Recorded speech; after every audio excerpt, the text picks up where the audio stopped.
राजस्थान सरकार में राजस्व मंत्री हरीश चौधरी लगातार कोरोना को लेकर बाड़मेर में प्रबंधन में जुटे हुए हैं। साथ ही विधायक हेमाराम के इस्तीफे पर बोलते हुए मंत्री हरीश चौधरी ने कहा कि फैक्ट फिगर लॉजिक के साथ ही जवाब दूंगा।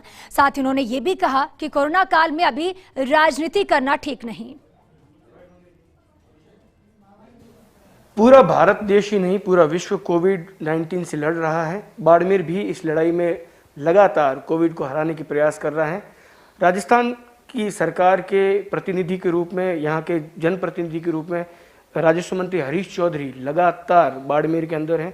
लगातार इस बात को लेकर प्रयास किए जा रहे हैं कि ये इनके इन प्रकार आम जनता को राहत मिले, आम जनता परेशान ना हो। सर, कोविड का ये जो दूसरा वेव है, इसके बाद आज काफ़ी महीनों से आप फील्ड में हैं, क्या स्थिति देखते हैं? बाड़मेर में हालात सामान्य हुए? ग्रामीण क्षेत्रों में हालात सामान्य हुए? नहीं, पहले से हालात सुधर रहे हैं, पर हम लोग ये सामान्य हुए ये सोचे नहीं कि कहीं भी हम लोगों की लापरवाही रहेगी तो हमारे को बहुत बड़ी कीमत चुकानी पड़ेगी।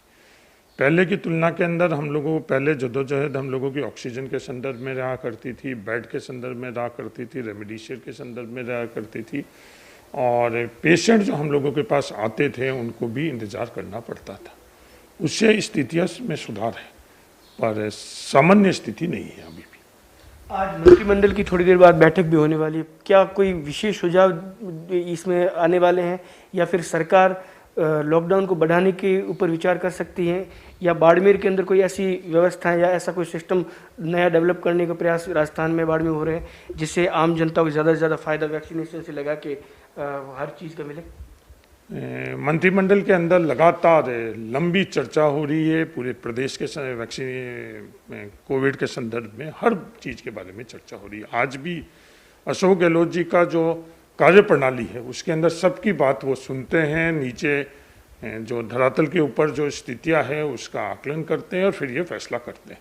आज भी मंत्रिमंडल के अंदर सबकी बात चर्चा करेंगे, विशेषज्ञों की भी करेंगे, मंत्रिमंडल के सदस्यों की भी करेंगे, ब्यूरोक्रेसी के भी करेंगे, हर वर्ग से सलाह मशवरा कर और आने वाले समय में लॉकडाउन बढ़े तो किस प्रारूप में बढ़े, कोरोना के संदर्भ में जो अब साइड इफेक्ट्स भी हम लोग देखने को मिल रहे हैं। सबसे चिंताजनक जो बात नज़र आ रही है कोविड, पोस्ट कोविड जो साइड इफेक्ट्स होंगे उसके लिए, तो वो एक हम लोगों के लिए बहुत बड़ी चुनौती है।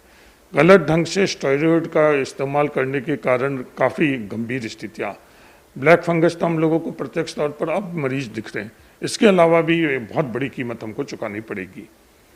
सर, इस संघर्ष में, कोरोना के इस संघर्ष में राजनीतिक संघर्ष भी साफ तौर पर बाड़मेर में दिख रहा है। हेमाराम चौधरी इस्तीफा दे चुके हैं, क्या प्रतिक्रिया रहेगी? क्योंकि कहीं न कहीं आप भी उनके समर्थक या आपके जो विरोधी हैं उनके निशाने पर हैं। बार बार ये कहा जा रहा है कि हरीश चौधरी ताकतवर ज़्यादा हो रहे हैं। शायद यह वजह भी है कि हेमाराम जी को दरकिनार प्रशासन ब्यूरोक्रेसी ने किया, इस वजह से इस्तीफा देना पड़ा। आदरणीय हेमाराम जी मेरे लिए आदरणीय थे, है और रहेंगे।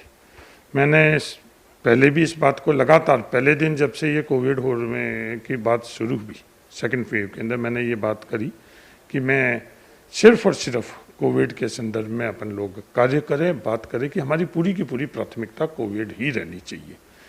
जो कोई भी सवाल उठ रहे हैं उन तमाम सवालों का कोविड के इस युद्ध को जीतने के बाद मैं उनको फैक्ट फिगर और लॉजिक के साथ हर बात का मैं जवाब दूंगा। ऐसी बात नहीं, हम तो नेहरू के अनुयायी हैं, हम लोगों से सवाल पूछे, ये हर किसी का हक अधिकार है और जवाब देना हमारा कर्तव्य है। हेमाराम जी से आपकी बात हुई इस पूरे घटनाक्रम के बाद? हेमाराम जी से मैं निरंतर संपर्क में हूँ और ताउम्र में रहूँगा। कोविड को हराने के लिए राज्य सरकार और जनप्रतिनिधि लगातार एक ही लक्ष्य को लेकर आगे बढ़ रहे हैं और जितने भी सवाल खड़े हो रहे हैं उनका उचित समय पर जवाब देंगे। लेकिन फिलहाल कोरोना को हराना है, इसी जंग में सभी लगे हुए हैं। कैमरा पर्सन जसराज जहांगीर के साथ दुर्ग Singh Rajpurohit, first India news, Barmer.